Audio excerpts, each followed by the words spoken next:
Safety joints give your toy movement so they can move their legs and their arms and their heads. Safety joints come in a variety of sizes and they're all made from plastic and are washable. The smaller joints come with 2 components and the larger joints come with 3. Here I have a toy that I've partially sewn that now needs the joints inserting.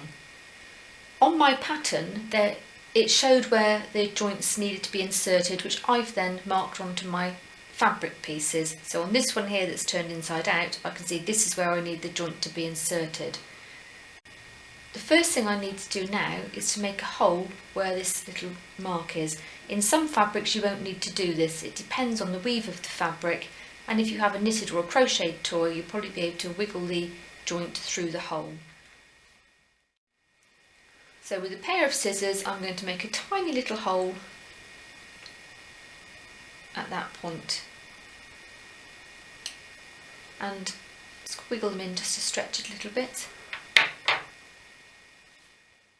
I've made the hole and the next thing I need to do is to turn the arm the right way round. Now I've turned the arm the right way round, I need to insert the joint. So I find the hole that I just made with my scissors and from the inside to the outside wiggle the joint through the arm.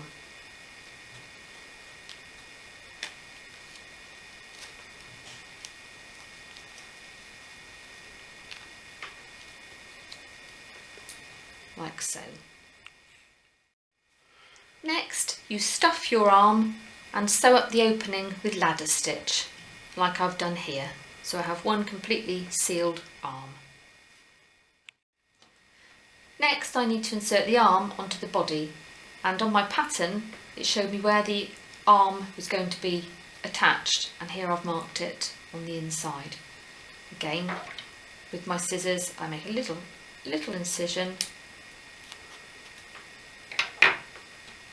and taking care that you're putting the arm facing the right way. This one has got a paw pad so it needs to be facing forward. Insert this part of the joint in through the hole coming inside the body.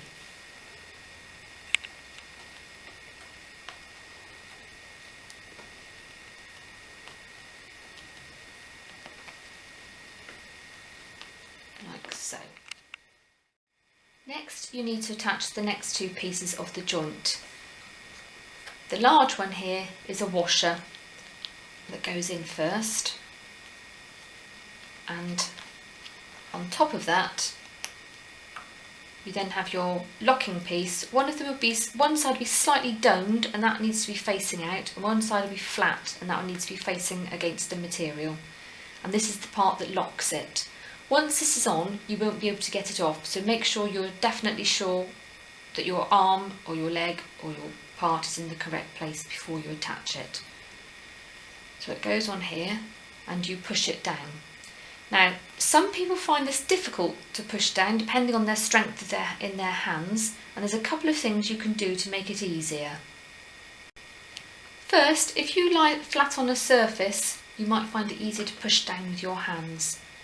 If that's still difficult, you can use this is a safety eye insertion tool, but it actually works quite well with safety joints as well.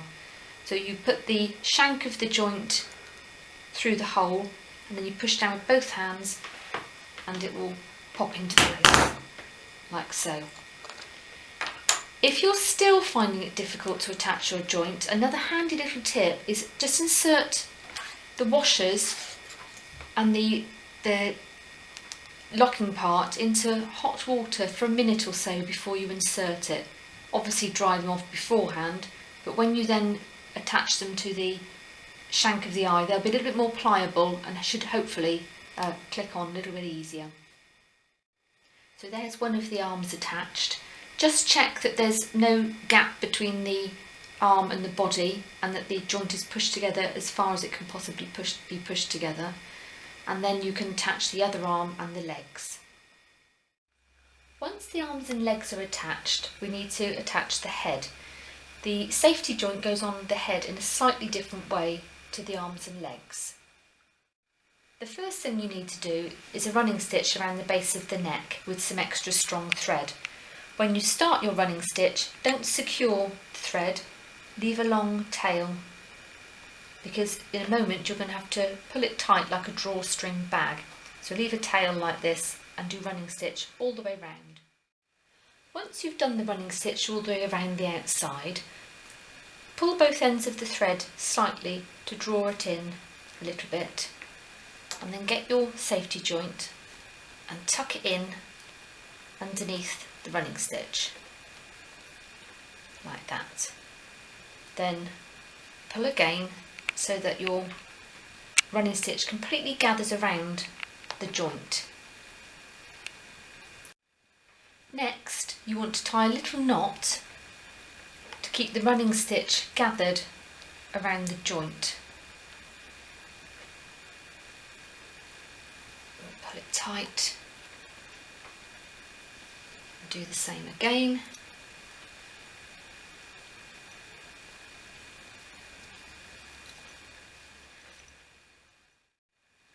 Next, thread the loose ends onto a needle and sew around the joint, making it tighter and tighter and tighter as you go to make sure that the joint is completely secured within that fabric.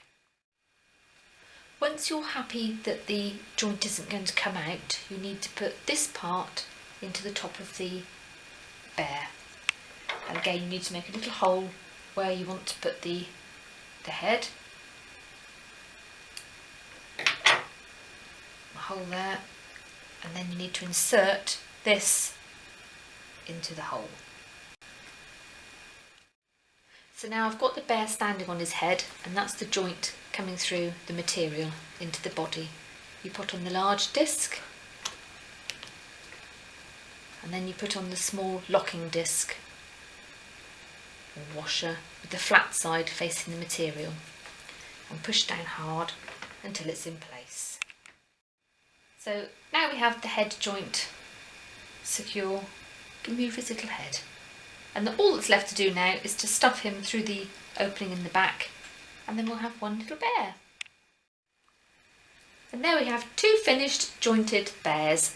They've both been made from the same pattern, actually, that you can find on the Amazing Craft website, along with all the materials that you see here too. We hope you found this video useful, and thank you for watching. Bye!